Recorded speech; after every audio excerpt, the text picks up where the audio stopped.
Hi, everyone. We're just going to take a few minutes waiting for our attendees to join us, and then we'll kick off around 6:02.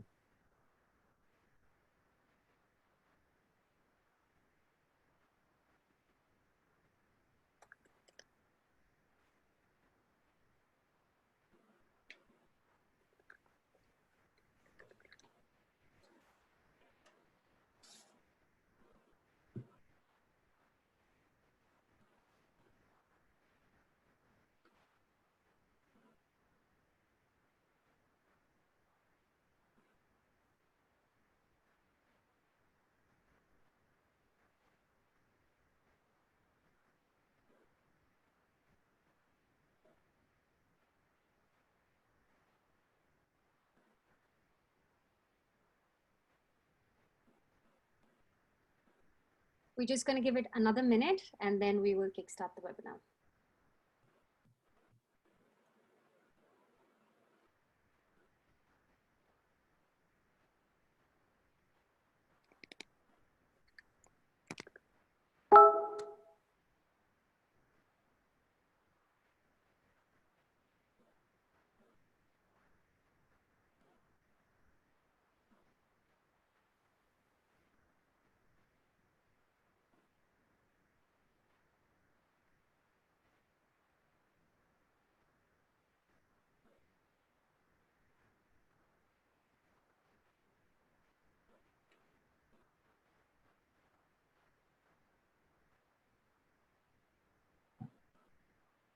Fantastic. We are all set to go. Hello, everyone, and welcome to today's Sannam S4 Knowledge Sharing Series webinar. My name is Divya Sahani, and I am the Stakeholder Relations Manager, India at Sannam S4. We are really excited to be kicking off a new initiative today with the launch of our Knowledge Sharing Series. As a consulting firm, our biggest asset is our people and the deep insights, experience, and knowledge they bring to the firm. This new series is an endeavor to provide a platform to our education team members to share their own take on upcoming trends in the wider sector. We begin the series with today's webinar titled Redefining Business as Usual in India, the changing dynamics of executive education in the current and post-pandemic world. Leaders across the world are wading through uncertain, dynamic, and complex environments. As we collectively address the impact of COVID-19 on our day-to-day business operations, it is essential for leaders to develop a vision for the future by building new skills and innovative solutions to current business practices. In India, specifically, we are seeing a shift in the kind of skills required by leading industries and an urgent need for business leaders to upskill themselves considering the changing dynamics. To walk us through the upskilling landscape in India and potential models companies can utilize to achieve superior results, we have with us today Hemant Das, Principal Advisor, India Initiatives at the University of Virginia, Darden School of Business. At Sannam S4, Hemant works collaboratively across the Darden enterprise, leading efforts to advance the school's impact and engagement in India and beyond. In his most recent role before joining Darden, Hemant was responsible for a portfolio of executive education programs run in collaboration with top global business schools, including Columbia Business School, University of Cambridge Judge Business School, and the Haas School of Business. He has also worked in numerous other sectors, including e-commerce, travel, and advertising. Hemant currently lives and works in Mumbai, India. We're thrilled to have you on board. And before I hand it over to Hemant, I would like to quickly go over some basic housekeeping rules for the webinar. Today's webinar is being recorded. We will send across the clip of the webinar as well as the slides to all those that have registered. All attendees will be on mute during the duration of the webinar. However, we will have a Q&A session at the end of Hemant's presentation. We request you to kindly send your questions and share your comments in the Q&A chat bot below. With that, Hemant, over to you. Thank you so much, Divya. Real pleasure to kind of be here, and thanks for the kind introduction. So welcome everyone. Good evening. Thank you for being here for this discussion and giving up some time on a Thursday evening to kind of come and discuss about executive education. So Like Divya mentioned, in the last few years, I've been working extensively in executive education space, and I've worked with some of the schools across the world to deliver programs in India and in other geographies. And some of the knowledge I'll share today will kind of will have some instances from that as well. So moving on quickly, just a quick quote from really a few hundred years back. I mean, just for reflection, we'll kind of reflect on this and kind of move on. Uh, so before we kind of jump into the kind of landscape and kind of look at models and what's happening, let's kind of reflect on what are some of the three hardest words in the English language, right? And I'm sure some of you are thinking of some particular words, but some of the most critical, most difficult, hardest words in the English language are "I don't know." And what is the context from a perspective of what we are discussing? Um, for executives, for organizations, it's important to kind of be able to say, I don't know. And there was some research done around kids. So if you ask a very small kid about something abstract or where you have limited information, uh, rarely will you kind of get an answer, I don't know. They'll kind of come back with a very creative kind of response. In the current kind of world, we are kind of coming to a environment where we are saying, I don't know quite often, because what we are going through, we have no models, we haven't been able to predict anything around that, we don't know how things will turn out. So being able to say, I don't know, and then following it up with saying, I don't know yet, but let me find out. What is the context here? A organization setting up a digital transformation initiative, they might not have native skills, but they need to kind of go out and get those skills. The first step is identifying the lack of that skill within, and then kind of being open to kind of stepping out and kind of looking at and acquiring that skill.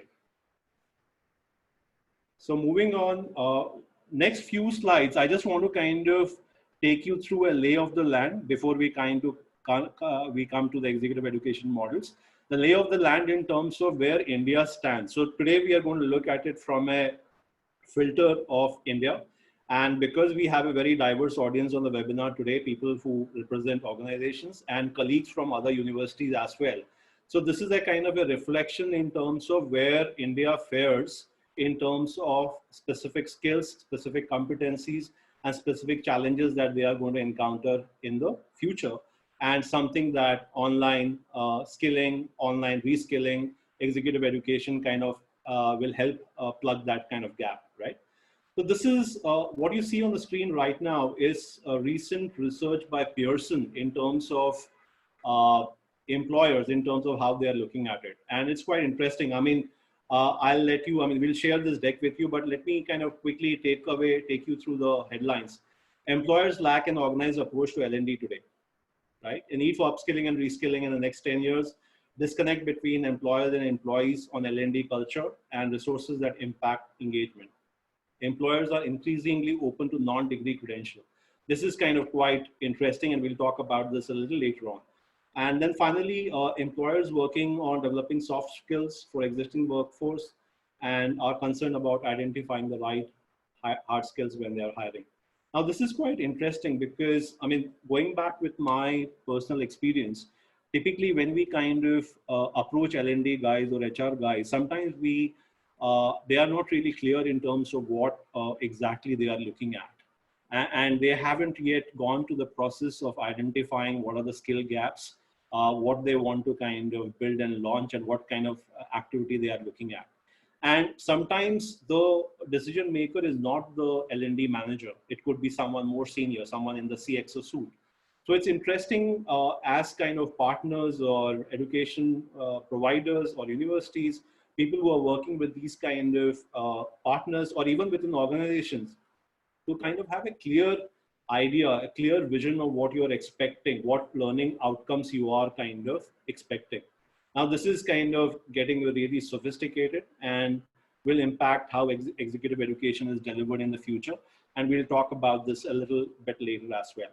So just bear with me, one or two more slides on the skill gaps. So this is Coursera Global Skills Index. This is research that they conducted, I think, end of last year. And this kind of looks at three main domains, which is business, technology, data science. There are a lot of skills within these main domains, competencies and skills, and they are ranked as well, right? But if you look at this overall in terms of domains, let's say look at business. India kind of is in the bottom 25% quartile, right? So 17%, and it's kind of termed as lagging. In technology, you would kind of expect India to do well, and it does well, but just marginally.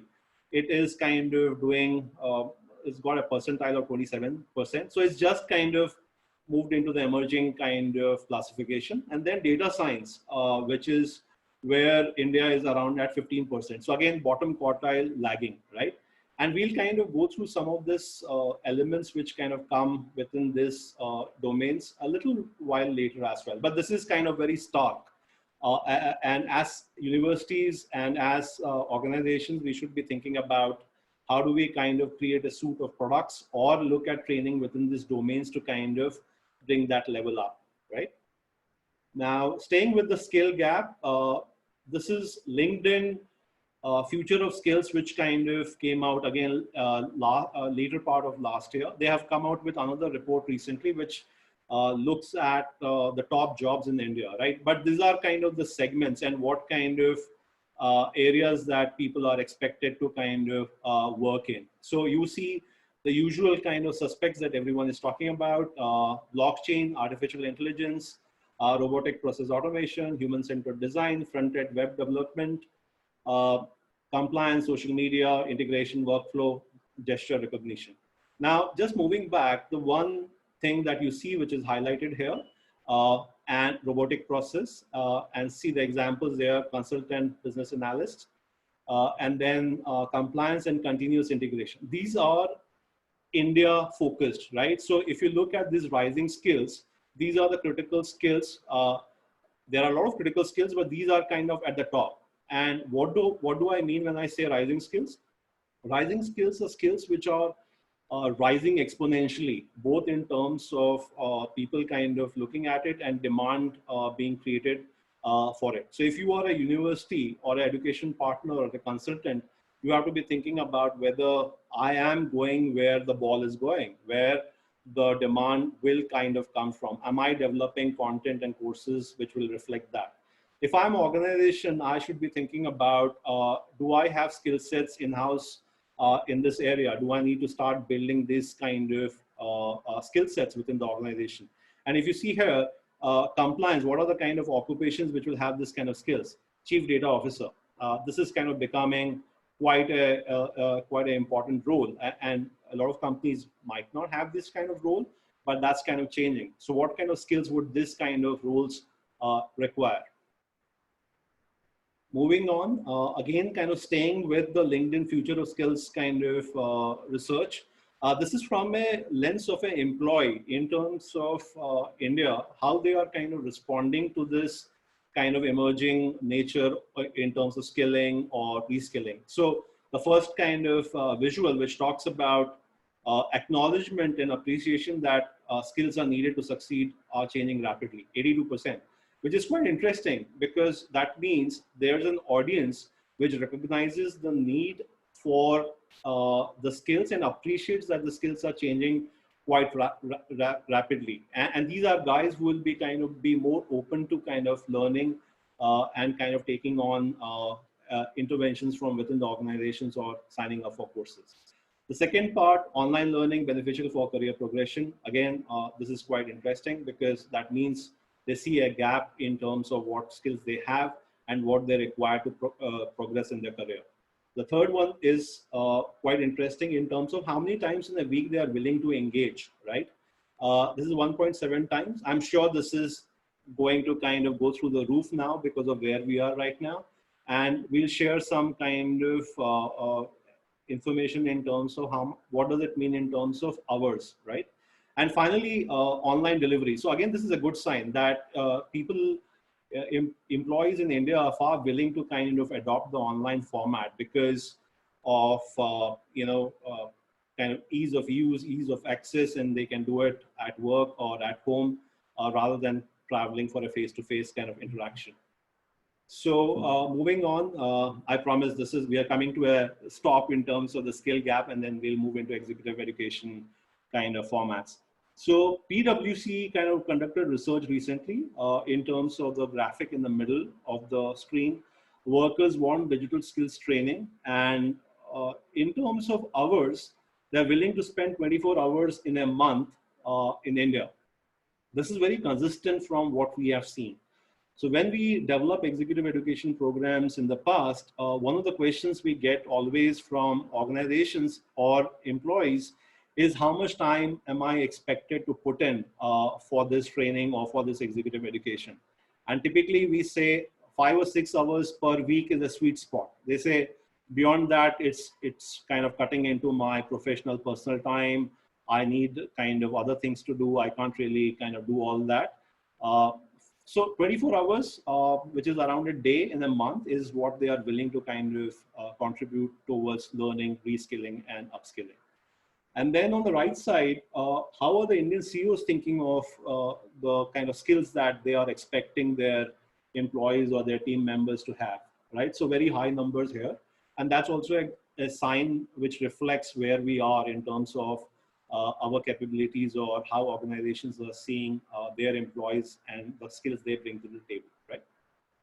Finally, the last kind of on the left of your screen, you will see a set of kind of technologies, right? And this is kind of, again, things that we are hearing a lot about. Internet of Things, machine learning, cloud computing, data analytics, app and web enabled markets. Now, this is what they are expecting to kind of adopt by 2022, right? That's brilliant, but does that mean they already have those skills or are already looking at building those skills?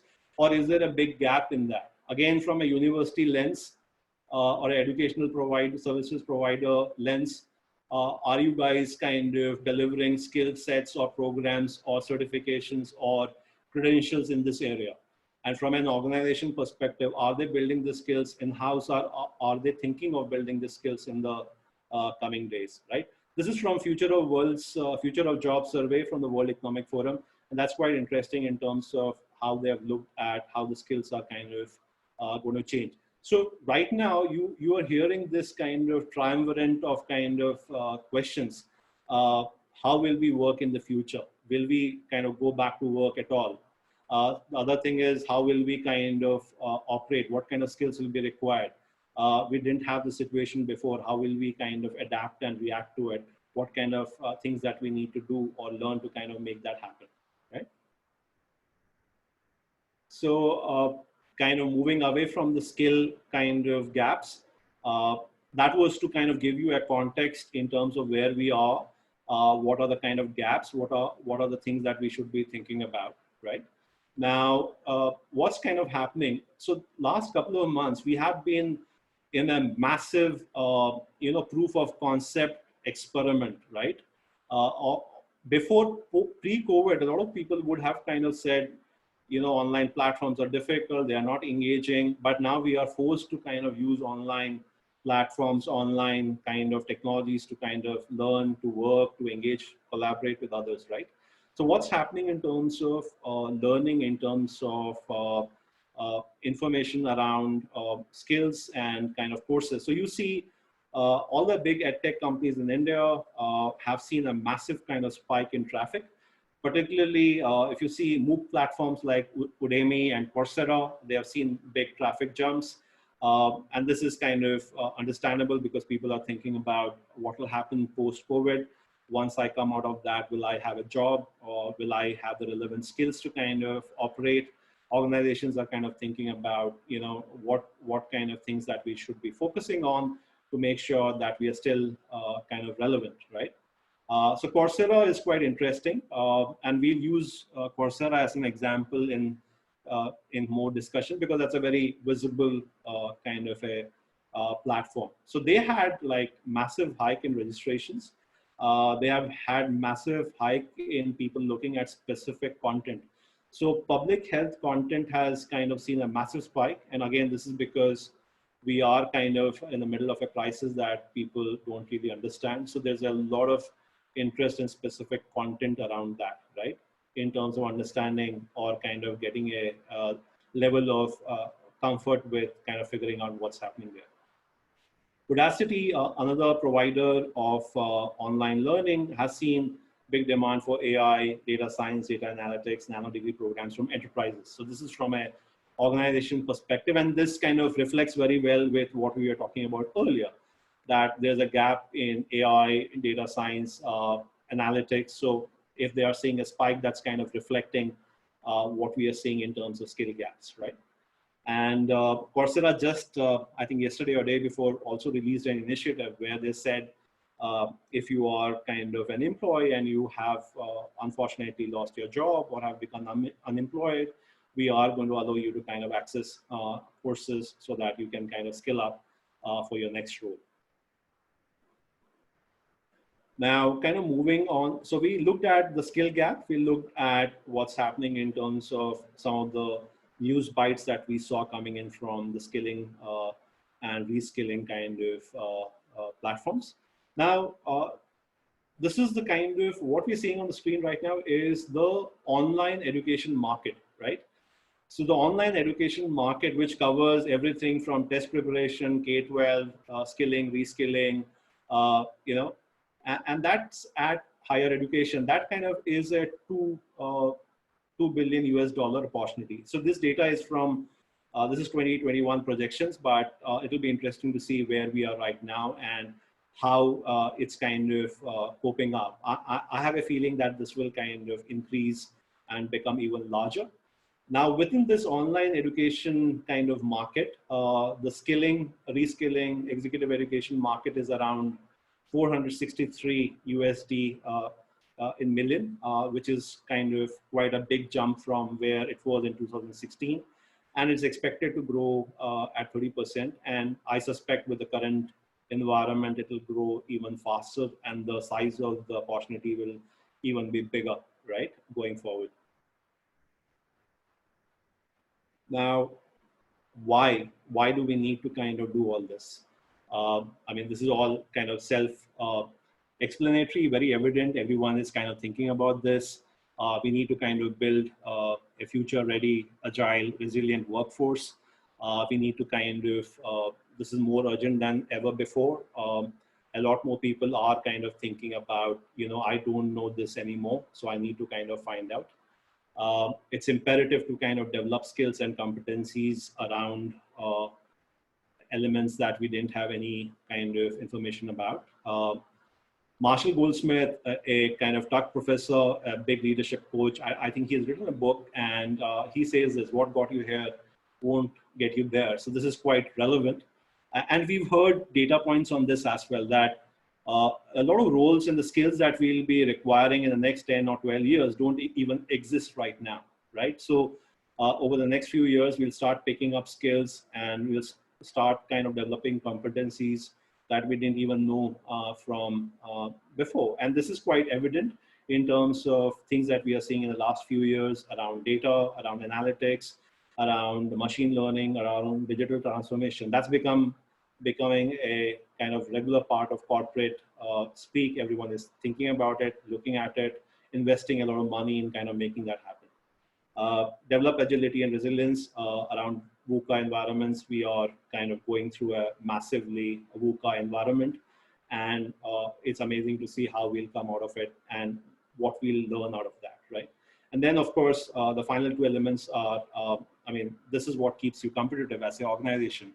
And this is what allows you to attract some of the best employees, because a lot of people are kind of coming into your organization and thinking about, should I kind of work for this organization because I'm kind of getting to learn a lot and I'm getting career progressions, I'm getting challenged, I'm getting to learn and work on a lot of new platforms and technologies, right? Now, what are the kind of thought processes around this? What are the kind of models? What are the kind of approaches? So I'll kind of quickly kind of talk about some of the things here, and we can kind of discuss this. This could be different for different kind of organization. This could be different for different kind of providers. This is a model that we use at Darden, and this is something I'm going to plug Darden right now. I'm going to talk a little bit about the Darden model. So a modern kind of employee or a leader has to be a polymath in terms of they need to have a lot of different kind of skill sets. So a lot of general skills and then of course some specialist skills, right? I mean, they also kind of talk about it as being a T-shaped manager, right? A kind of generalist specialist, right? So if you kind of break it up and say, what are the kind of different areas that we are kind of looking at in terms of a holistic model in terms of teaching and kind of helping skill up the employees, right? So let me kind of unpack one or two kind of elements from this. So digital innovator. Now, every single business is going to be a digital business in the future, whether we like it or not, right? And if organizations don't have that skill sets, they'll kind of really struggle. And I don't mean that you send your CXO for a digital transformation course and that's it. Everyone has to kind of buy into that vision. Everyone has to kind of move and pivot to that. Otherwise, you are not going to be a really digitally led or an innovative or a digitally transformed organization, right? So how can we build skills around that element, right? The second element that I want to unpack here today is analytic risk taker, right? Now, this is quite critical because we are looking at tons of data, right? We have had data in the past, but now the data availability has risen exponentially, right? But we still struggle to kind of make sense of that data, right? And as a organization, you have to kind of figure out how do I build capability within my organization where people can take decisions based on data, data driven decision making. So it's not just having a lot of analysts, having a lot of people with the right kind of tools and platforms, but also kind of having people who can analyze that data and make those decisions. So in my earlier role, we were looking at a lot of data around what courses are working, which geographies are working, what channels are working in terms of the acquisition engine.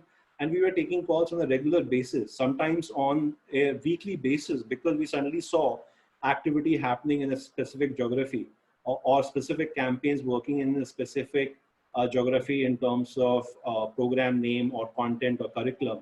And we were able to kind of make changes around that, right? So that is a critical piece to kind of think about and a skill set to kind of develop, right? Then kind of moving on to the kind of a larger, more senior leadership kind of a role, where you have a set of kind of areas that you kind of need to build on. Again, I'll unpack two here. So if you think continuous learner, that's a pattern you will see with top leaders everywhere, that they are absolutely curious, they're absolutely spending time to intervene and in their own kind of journey and kind of make time for learning. Now, this is something that we should learn as an organization, and universities and educational service providers should also start thinking about it, right? We keep saying this thing, lifelong learning. What does it actually mean? Does it really happen? Or you do a course and then you forget about it, right? And the last part is around being an active collaborator, right? We are working in a very kind of diverse work environments. There's a generation, different generations working together, different geographies working together. How can you collaborate and kind of be on the same page across?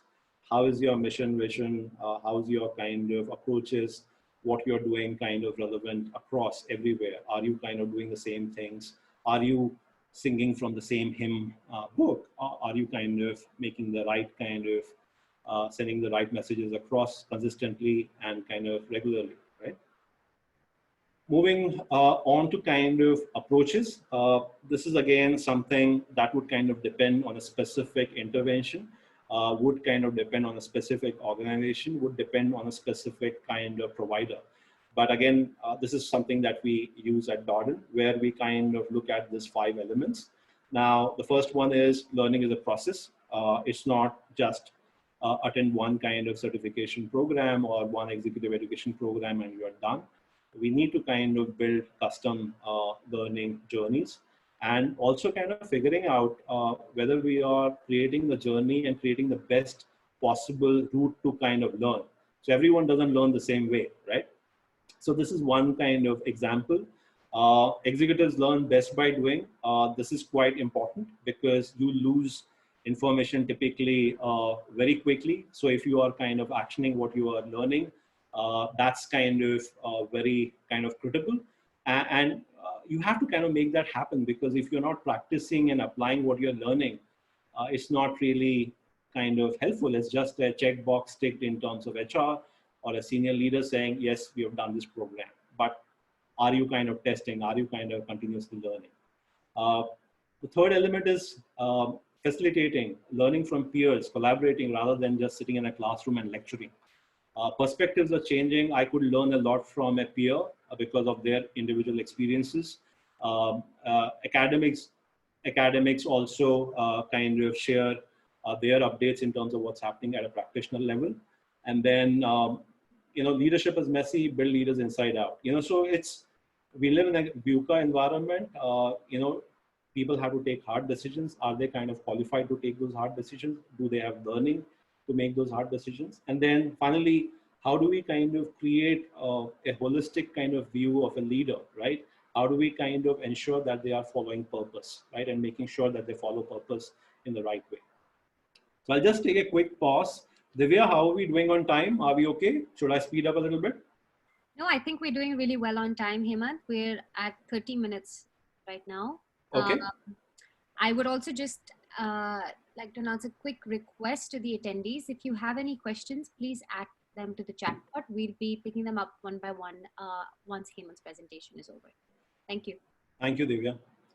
So like Divya said, keep your comments, observations coming in, and we'll kind of pick that at the end. So now kind of moving on to executive education formats. So some of this exists already. Some of them will come into play very soon. So let's look at online first, right? Because that's going to be very critical going forward. So within online, we have different kind of formats.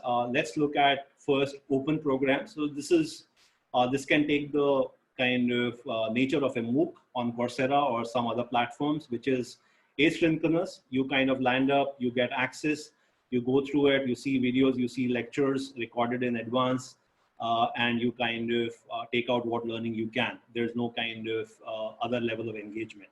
The problem with this is there's enough data to kind of prove that learning is limited. Completion rates are less than 10%.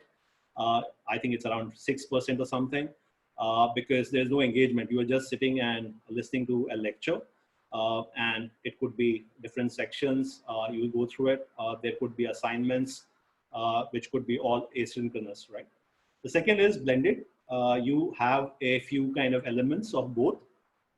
So that's kind of called something like a SPOC, which is a term to define small private online course. So kind of a little more kind of targeted, a little more engaging, has synchronous teaching in it. There's some level of engagement in terms of assignments, you kind of being assigned a kind of a person to interact, ask questions, submit assignments, some grading also happens. So slightly higher kind of levels of engagement, higher completion rates, a little more focus on outcomes, right? So I kind of spoke about self-paced and guided already. So this kind of come into these kind of things. And then you have custom here. Now the custom here could kind of take on the route of an organization saying, you know what, I want to take a license from you, and Coursera does that. If you pay $320, you get a license, and then you have access to a lot of courses which you can make available to your kind of organization or to your employees, right? Or you can kind of work with organizations to develop a very custom kind of online program with specific interventions, right? Organizations are very specific right now in terms of how much time they want people to spend on it, what kind of learning outcomes they are expecting, what kind of subjects they want to be covered, and how to kind of cover that. What are the kind of outcomes out of that? Or what are the kind of, what do you get at the end of it? You could kind of get certificates for small 2-3 week or slightly longer programs. You could get diplomas if you are on a blended journey. And now we are hearing a lot about online degrees, which are completely online, and you do it over a period of time, right? And that's kind of has kind of specific value, right? Then kind of coming into a blended, open and custom here, online plus face-to-face. Now, this is something that we have done a lot of work in at my earlier role. And here you are kind of looking at journeys which are partly online, partly kind of face to face. So, for example, you could go on a digital transformation program for 6 months. Within that 6 months, you spend three sessions of 5 days each in campus or in Silicon Valley to learn a little more. And in between, you have interventions which are happening online, which could be online courses, which could be online webinars, where faculty are talking about specific elements, or it could be guest speakers, practitioners from corporate or industry heads or thought leaders coming in and talking about that. This works very well. There are different price points. It could start from a few hundred, few thousand, few hundred to a few, $50,000, $60,000 as well. Now that this is kind of something that's at risk right now because people obviously can't travel. And this will need to kind of move to a completely online model for the moment, but then kind of revert back to a face-to-face model. And the final thing, which is kind of a big risk right now, which is face-to-face. So this is a 2-day program where you kind of have a faculty or a school kind of organizing something for you in your organization, or you go to a off-campus location and do it, or you go to the campus, right? Again, here you have multiple kind of options where you kind of have someone kind of talking, taking a digital marketing course or learning about marketing, negotiation, AI, and you do a specific kind of a course. Here, there's also a big opportunity for organizations and providers to kind of look at custom, and that's already happening. So for example, a custom could be a big bank, and this is an actual thing. I can't mention the name of the bank. It's a big bank which said they are going digital. So they kind of identify their 40 top vertical heads, and they said all of them need to kind of focus on digital transformation. And then we want each of them to kind of pick one element of digital transformation and roll it across the organization.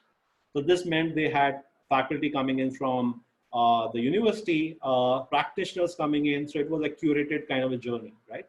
Or it could be a thought leader. So for example, I can mention this because it is public knowledge.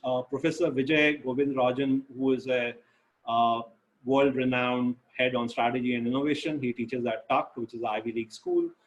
He regularly comes to India and does programs with Mahindra and Mahindra, right? And Tata Consultancy Services, where they talk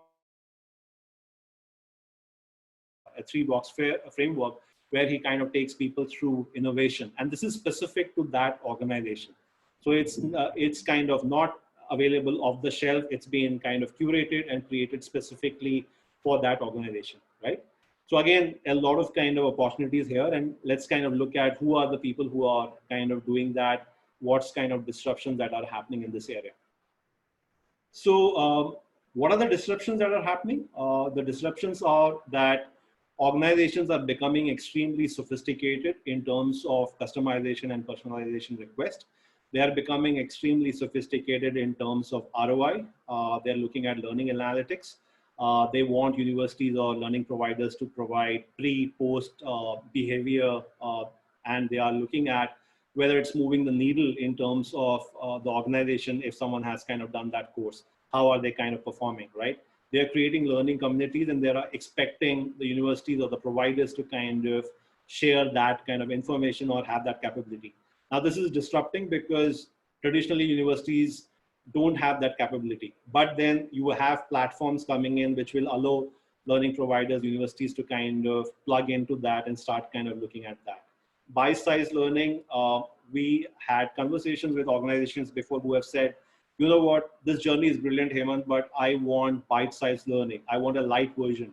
My leadership team can't spend 6 hours doing assignments or learning, but they still want to learn. So can you give us a light version? Or we are rolling this out to a bigger database within the organization, and we want certain elements to be covered and certain elements to be kept out. So that's where you start looking at a light version, advanced levels, continuous kind of adding to that skill set. And lifelong learning, again, this is, I mentioned earlier, how organizations are becoming very critical in terms of uh, you do a course and move away as a provider, as a university. But we need to kind of have constant rechecks, constant check-ins, constant reminders in terms of what you have learned. How is the practice happening? Is it kind of reflecting what you have learned, right? So again, universities, learning providers, corporates are all kind of evolving in this space and kind of looking at data analytics, becoming more focused in terms of ROI and how they are kind of spending money, right? Moving on to kind of the partners that we are looking at. So the first one is kind of obvious, traditional providers, business schools, uh, with a big suite, big menu of open programs. What are the advantages? They have the thought leaders, they have the amazing faculty, they have the amazing kind of facilities, they have the amazing kind of thought leadership to kind of share with you. And they know academics, they know pedagogy, and they can craft something for you, and they have done that very successfully.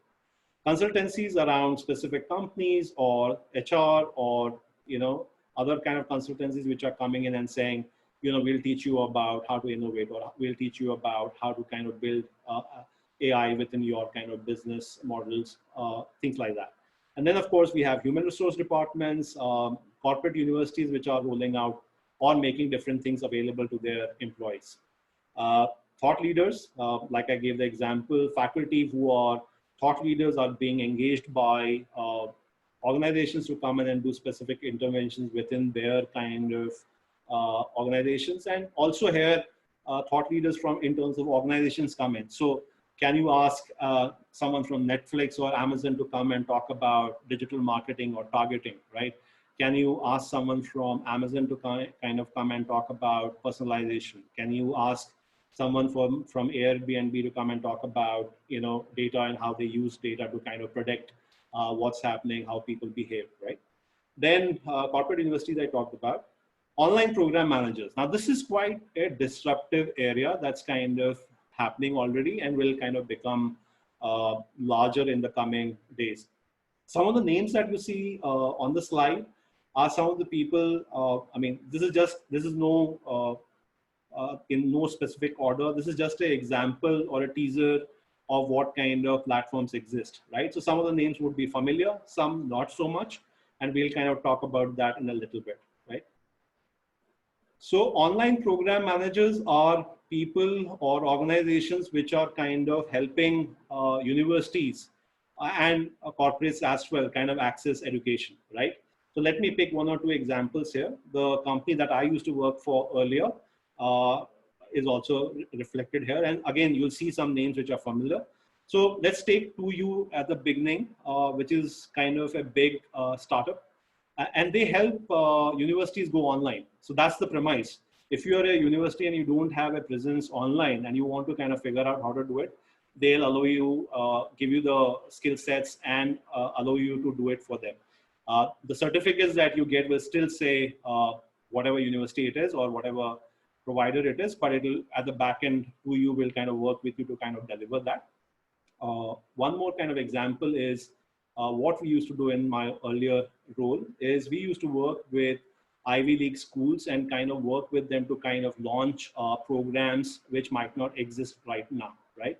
So for example, a quick example of OPM, which is a MOOC that we talked about, Coursera. So see, they are already curating different things. What are the different courses you can do for data science? What are the different courses you can do for digital marketing? And they are coming from different kind of providers. So you can kind of, as an organization, you can look at which is probably the best kind of skill set for me to go and which provider is giving me the best chance to kind of do that, right? And then I was talking about this earlier. So when I started working for Emeritus, we had maybe 3 universities that we started working with, MIT, Columbia, and Tuck. And now they work with 20 universities across the world. They work with a lot of Indian schools as well. We started out with a few skills, few courses. Now you see there are 15 courses in digital, 14 courses in leadership, 10 courses in innovations, 19 courses in data science. And this is being offered by a different sets of schools. We are curating. So what's happening here? There's a curation happening of the best kind of programs out there. And these programs are not programs that might already exist at the school. This program might have been created specifically because OPM has done the analysis, done the research, and has got feedback that these are the skills which might be relevant. and they are kind of going to, they see the demand, and that's why they're working with the school to develop that. And the OPMs in some cases will also act as acquisition engines. So the school already, or the university already has the content, or the thought leadership is just kind of creating a new program, and then working with the online program manager to kind of acquire the students from it. Now that allows universities to kind of reach a much larger audience in geographies that they wouldn't have normally gone or wouldn't have been accessible. And for organization, it makes a lot of courses immediately available. If you can sit in Mumbai and do a Harvard course, or a learn kind of technology from MIT, or learn data science from UC Berkeley, that's amazing, isn't it? You are kind of accessing that data point or that thought leadership sitting wherever you are, right? And that's one of the skills, one of the kind of disruptions. Earlier, Ivy League or high quality education was not easily accessible. You had to go there to the campus to kind of access it. And I've been part of that journey. I have kind of really enjoyed that experience, and you would have as well, some of you who have gone through that. It's an amazing experience, it's transformation, but not everyone can access that, or not everyone has the time or the energy or the resources to be able to do that. Now, this is kind of creates an alternative to kind of access very high quality education very quickly, right? And uh, keep kind of learning on that. So how will it kind of change in terms of technology? We are kind of hearing this quite a lot. I mean, this is kind of already started happening, and I talked about a few things. So what you see here is going to disrupt the way education is going to be delivered, tracked, analytics, how we'll kind of overcome challenges around online. So quick look at AI. Now, there's a lot of money being spent in AI. So how does AI come into education? When you are kind of teaching something online, right now, for example, if I was taking a classroom session, or I was doing a case study right now, I would love to know how engaged everyone is. How are they reacting? How are they kind of responding? In brand and marketing, in my initial roles, we used to look at your eyes dilate, your pupils dilate when you see something exciting or interesting. And FMCG companies have kind of used that to kind of display certain things in supermarkets at specific level. That branding, that colors really kind of gets you excited. So can we look at that? Can we look at the tone? Can we look at voice? What's being said if someone is from a different kind of area? AI can help you kind of get that context, can get that interest, can get that engagement. So one of the challenges around online that it's not engaging, or I won't know what's happening. This is something that will allow you to track that. And that's kind of being evidenced by what is kind of being invested in education technology. So you can see some huge numbers here in terms of augmented reality, virtual reality, robotics, AI investments that are coming in. Blockchain is amazing because this will allow you to kind of do credentialing and kind of look at academic credentials very securely and have proof of concept there. You don't have to worry about whether this person really kind of did this program or not. I mean, a blockchain solution can allow you to kind of look at that. I mean, this is just one of the kind of options. It could also allow you to kind of look at privileged information, specific case studies, which might not be available to the public in general.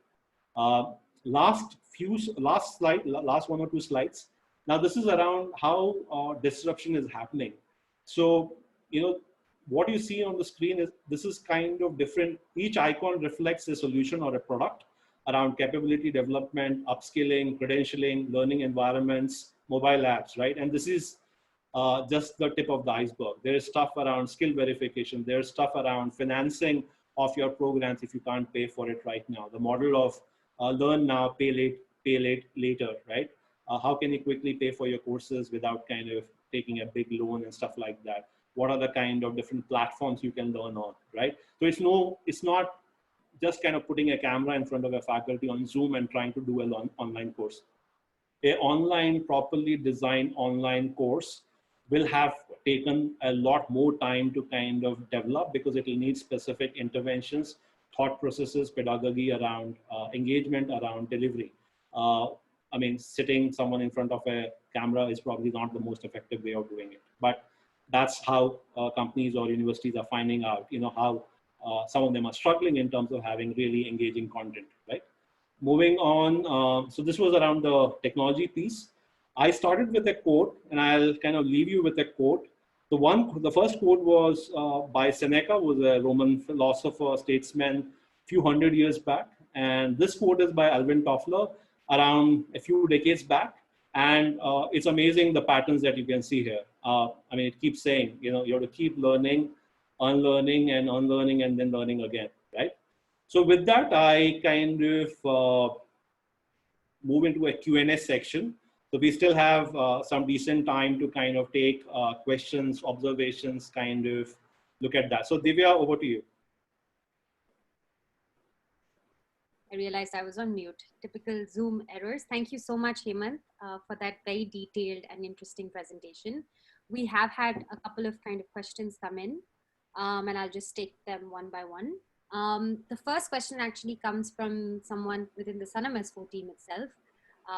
They basically, you know, obviously great insights. And the question is, an interesting contrast is the demand for online courses suggested by young people who want to learn emerging hard skills. But the slides that you presented showcase that leadership needs, you know, a range of soft skills. And building on that, the person that wrote this question states that a lot of leadership is about perspective that one learns from other people. Can you name a really great MBA that is online, where a lot of learning in a classroom that happens traditionally from your peers can be converted into an online experience? How can online learning offer the dialogic learning opportunity? And are there any specific models you have seen so far? Okay, perfect. So this is a lot of questions wrapped into this, but great kind of thoughts to kind of think about. So let me kind of pick up the learning from peers and perspectives. I mean, right now, you know, what's happening is you go to an executive education program, a blended kind of a program, you spend some time in the campus, and you are learning from a lot of different people. So for example, you could be in an executive education class with someone from Latin America or someone from Asia, and you are learning perspectives on that. You could have someone from the military kind of a background sharing their kind of perspectives, right? And this is kind of a norm for normal MBAs, right? Because you are spending so much time in the classroom, right?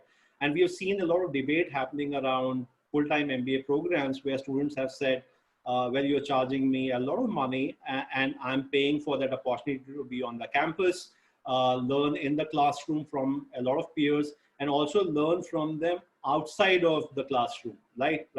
Working with different cultures, learning with different kind of perspectives.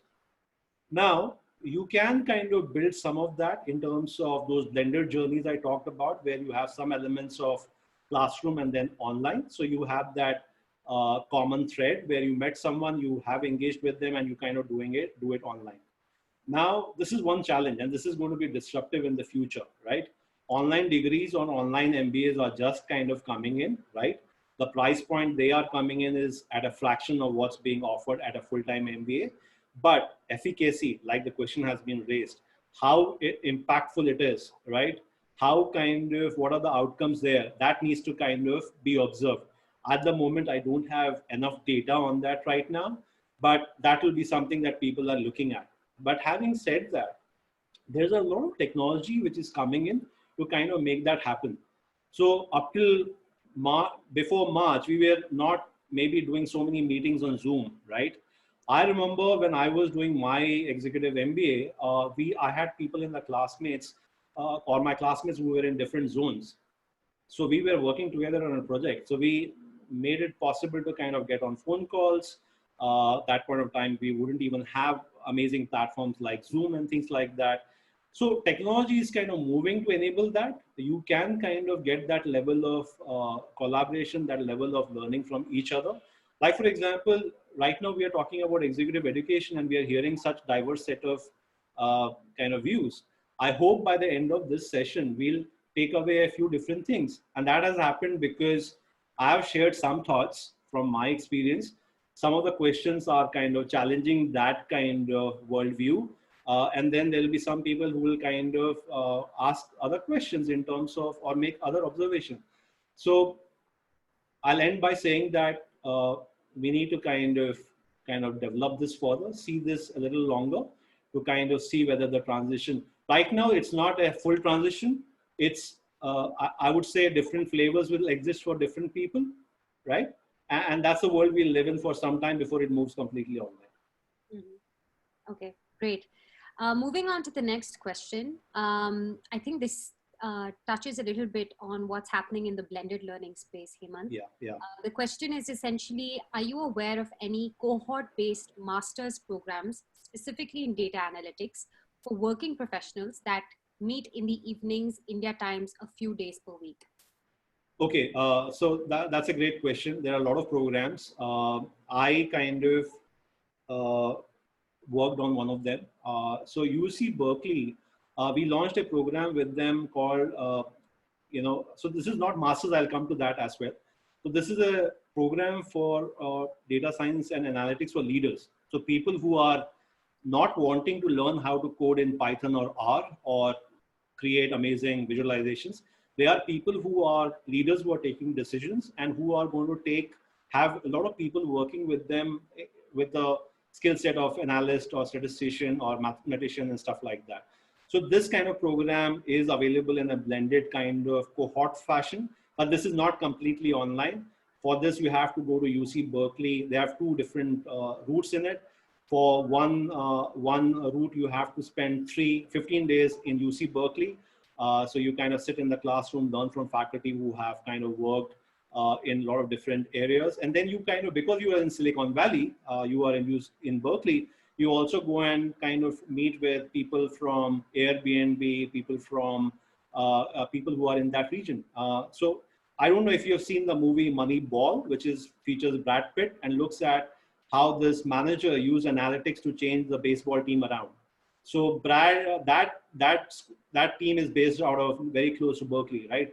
So as part of the program, we go there as well, and then we invite people from people who had digital or data functions at big banks, big telecom companies, to kind of understand how they're looking at it. So this is from a certificate kind of a perspective. Berkeley also does a master's completely online program to become a data scientist. And that's kind of a completely online program with an optional immersion in Berkeley, right? So this is across 24 or 25 different kind of modules you can take. So very extensive, probably for someone who wants to become a data scientist at a kind of early stage of his career. Coming back to the question, there are tons of programs which kind of are focused on data analytics and probably are offered in evening in India. I would suggest that the person who asked this question kind of do a quick look at what's being offered by people from the Indian schools, the Indian Institutes of Management, IITs. Simply Learn is a good provider to look at. They have multiple kind of courses. But again, it's a very specific request. I'm sure he'll be able to find some programs which kind of fit that bill. Okay, fantastic. I'm cognizant of time. We have officially 2 minutes left, but maybe we can just extend the session by perhaps 5 to 7 minutes more. One of the first questions that came to us was a very interesting take to this. Basically asking how relevant, according to you, Hemant, is the NSDC, which stands for National Skill Development Corporation of India's skill gap analysis in relation to the skill gaps you presented in your deck? Do they look comparatively different? So, yeah, so I think you have to kind of look at it from a kind of a holistic view, right? You have to look at domains, right? You have to kind of look at what are the business skills that we are lacking, right? What are the technology skills that we are lacking? What are the kind of the domains that I kind of talked about, right? What I kind of shared is kind of one view from one particular research, right? You can kind of keep drilling it down to whatever level you want in terms of specific, like for example, right now, what are the skill sets that are missing in India, right? There are tons of skill sets which are not even on that list, which have suddenly come up, right? So we are kind of going to react to that and build that capability, right? Now, quick example, slightly different example. Some states in India are much more prepared for kind of managing natural disasters. Why? Because they have gone through that, they have built that capability. Other kind of states are struggling because they don't have that skill set. So that it can be extrapolated to organization and employees as well. That you have a big set of skill gap, right? Even if your skill gap is at 50% and you are in that emerging kind of a category, you still can improve. And there will be some skills which you are absolutely in the bottom quartile. So you can improve there as well, right? Okay, great. And now the final question, and this, I like it. I always like a devil's advocate in the Q&A session, is essentially listing out the fact that despite the amazing options that you outlined for online learning, why is it that MOOCs specifically see very high dropout rates or poor completion rates? Because they're not engaging, right? I mean, it's difficult to kind of sit in front of a lecture that's going on or a pre-recorded video without any engagement. We learn in a social kind of contextual way, right? For example, if someone is speaking about and says that, you know, oh, you are from the telecom industry, how is the disruptions happening there? Maybe these models can kind of apply in this way, right? MOOCs are not contextual. They are kind of talking about digital marketing or digital transformation or analytics from a specific kind of perspective, and they might kind of cover some context, right? And mostly the earlier formats, and this is changing, so it's not there yet. The earlier formats were asynchronous, they were pre-recorded, and that doesn't lend itself very well to engagement.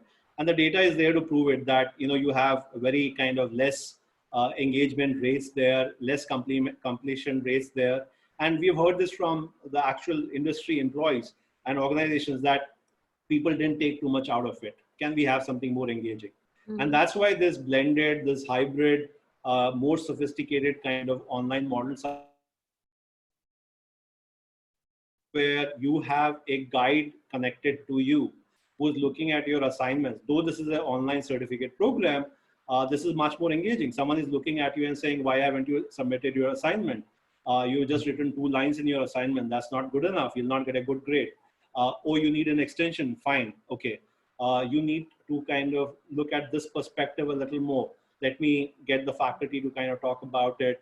Can we create an open house and get everyone together to ask that question? Mm-hmm. So MOOCs didn't have that, but it has a place in the world because it allows you to kind of quickly access a lot of information very quickly where you don't want to engage with someone. If I'm looking at specific learnings about how to build influence or how to collaborate, I can quickly go and look at a LinkedIn or a Coursera or a Udemy course and get some understanding out of that. And that gives me kind of a taster that, okay, let me kind of learn a little more. Let me unpack this a little more. Maybe I can do a physical course or can do a more engaging kind of a course. So the MOOCs are, again, in terms of the different things that I spoke about, one of the options has been around for a while. The MOOCs are also changing a lot. MOOCs are also becoming quite sophisticated. So what I'm saying, low completion rates might kind of go higher. Will it become 100%? Probably not. Probably it'll get better than some of the numbers that I talked about. But again, a lot of disruption, a lot of new platforms, a lot of new interventions that can happen here.